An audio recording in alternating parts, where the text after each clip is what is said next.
I wanted to ask you about this, the founder of the California missions and the controversial role he is seen as having played throughout history, yet the Pope is talking now about the possibility of canonization for him.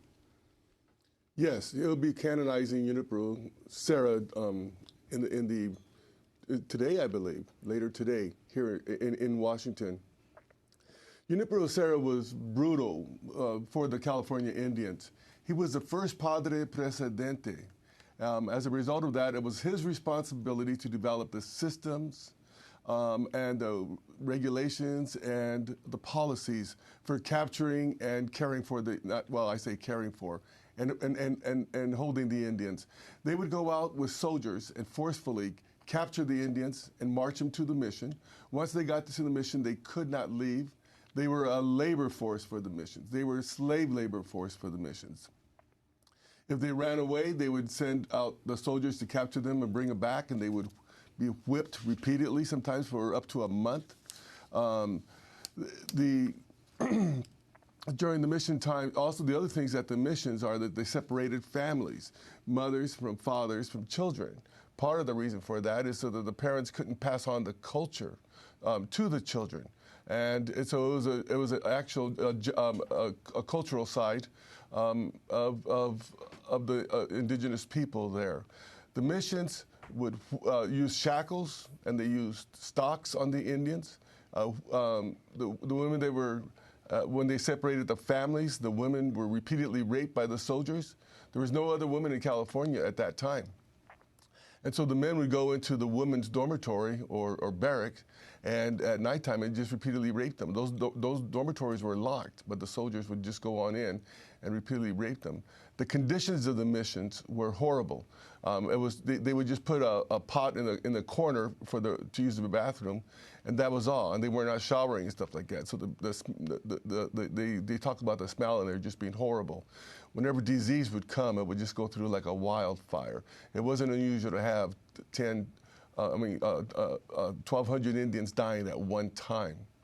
In Mission San Juan Bautista, during that period of time, there were over 19,000, during a 36-year period of time, 26-year period of time, 19,421 Indians died.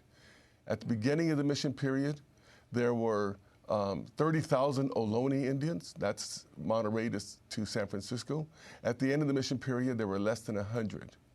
In total, over 150,000 California Indians died under the system that Junípero Serra developed. Professor Ruben Mendoza of California State University, Monterey Bay, was invited to the Vatican in April as part of a panel of experts to discuss the basis for Father Serra's canonization. Mendoza told USA Today, quote, "Father Serra was not only a man of his time, he was a man ahead of his time in his advocacy for Native people on the frontier." Others have also defended the Pope's choice for canonization. Monsignor J. Michael McKiernan of Mission Basilica San Juan Capistrano said Father Serra helped spread the love and mercy of God. I think the role of somebody like Serra, who had human flaws and difficulties and struggles and was set in his own time, yet had a vision and had an ability to look into a place and say, we need to bring Christianity here, share the love of God and the mercy of God with the people of this time. If Valentin Lopez, you could respond to these comments. Two things. When they were closing the mission, the last Padre Presidente said, "We are going to be judged very harshly. All we have done was consecrate, baptize, and bury the Indians. There are no Indians along the coast of California. We have killed. They're all dead." And they said we need to come up with we need to come up with an alibi or an excuse for what happened. And so the Catholic Church started creating the myth that Junípero Serra was wonderful to the Indians, that the Indians came in voluntarily. They came in for a better life. They came in to learn agriculture, and they came in to find God. And they started teaching that. And then in the California schools, when they started developing their curriculum for schools to teach the mission period, they went to the churches to find out about the mission period, and that's what they learned. And so for generations, ever since the time beginning, that is what they taught. The Junípero Serra was a very gentle and kind person. But there's nothing that couldn't be any further than the truth. And saying that he is a man of his, the Catholic Church, as evidence of what I just said, the Catholic Church, if you went to a lot of the Catholic websites, they'll say that Junípero Serra was the first person to develop a Bill of Rights, and that he developed a 32-point Bill of Rights for California Indian. And all the Catholic sites refer to that. But yet, whenever you go look for that site, that Bill of Rights, it's very hard to find. And when you find it, all it is a document that is meant to increase Serra's power over the military and give him more control over the Indians. Spain wanted to go to develop cities in California so they can bring in other people.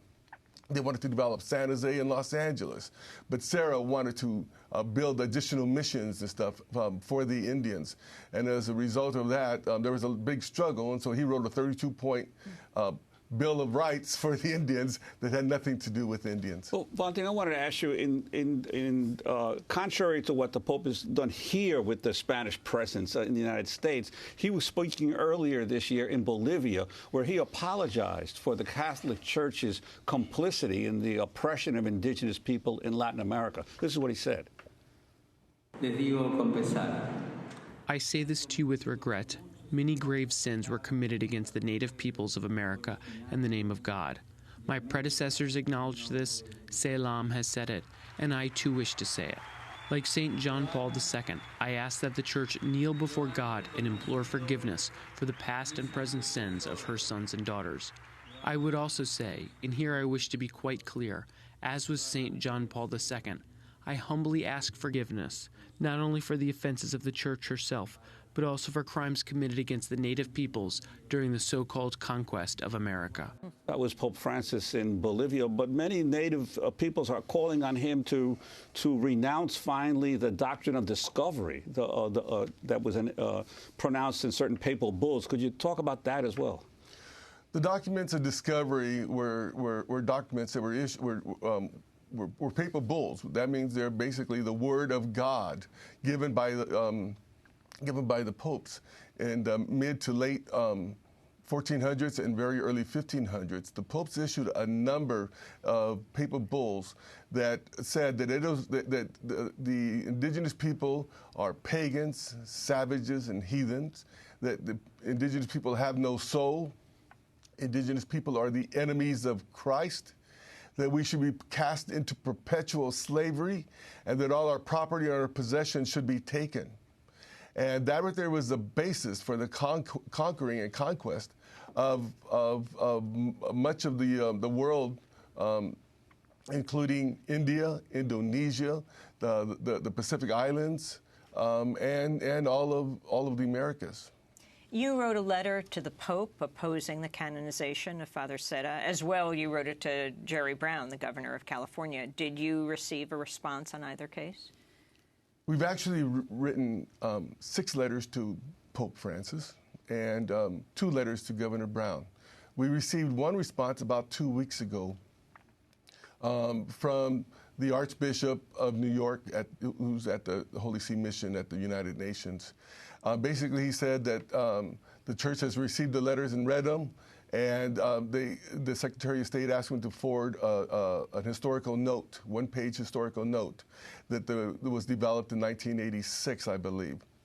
And that historical note said very simply that the Church has looked at all the records and had the best historians take a look at Serra's life, and they all conclude that Serra is worthy of sainthood, and they do this with, and they're recommending the sainthood with a clear conscience.